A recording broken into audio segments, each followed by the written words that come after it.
అసలు ఏంటి quantum technology, మనం ఎందుకు ఇంత చర్చిస్తున్నాం? ఈ క్వాంటమ్ మెకానిక్స్ లేదా క్వాంటమ్ ఫిజిక్స్ లేదా క్వాంటమ్ టెక్నాలజీ అనేది ఈ రోజు వచ్చిన టెక్నాలజీ కాదు. అది 20వ శతాబ్దం మొదటి దశలోనే ఐన్స్టీన్ దీనిపైన చాలా రీసెర్చ్ చేశారు.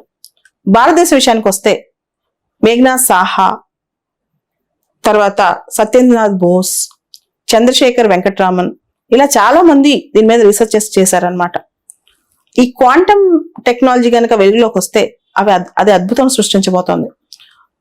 అసలు క్వాంటమ్ టెక్నాలజీ లేదా క్వాంటమ్ ఫిజిక్స్ అంటే ఒక పదార్థం యొక్క ప్రవర్తనని సబ్ అటామిక్ లెవెల్లోకి వెళ్ళి అనలైజ్ చేస్తే దాన్నే క్వాంటమ్ ఫిజిక్స్ అంటారు.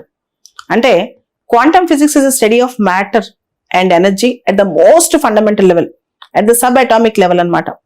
ఎప్పుడైతే మనం సబ్ అటామిక్ లెవెల్లోకి వెళ్ళి స్టడీ చేసామో అక్కడున్న మామూలు మన కామన్ లో ఉన్న ఫిజిక్స్ ప్రిన్సిపల్స్ అక్కడ అప్లై అవ్వవు, అవి చాలా డిఫరెంట్ గా ఉంటాయి అనమాట. ఆ స్టడీనే క్వాంటమ్ ఫిజిక్స్ అంటాం.